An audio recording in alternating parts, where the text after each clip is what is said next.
Bo, big spot for you to come in there. Talk about your mindset. It's a big stage. I hadn't really had an appearance on this big a stage yet, so I just had to really make it a point to keep my nerves down and stay one pitch at a time and stay focused on what I was doing.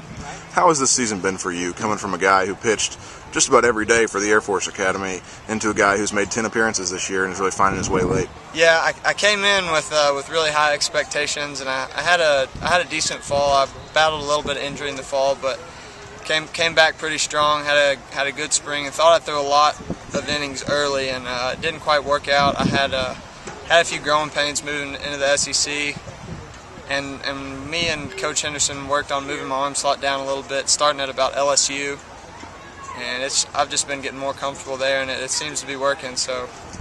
Yeah, talk about that arm slot change. Noticed that you and Coach really worked on it in the bullpen for a lot until you kind of whipped it out the last couple outings. Yeah, at first I was not about it. Coach Henderson and I kind of butted heads on it a little bit. I thought I could do the job in my same arm slot, and he said, "Well, I think you've got a lot better chance at throwing down here." So I finally gave in and said, "Look, whatever you think." And so we started working on that, and it's definitely uncomfortable at first, but every outing I settle in a little bit more and get a little bit better feel for different pitches, and I started breaking out my slider a little bit this weekend, and it's been effective.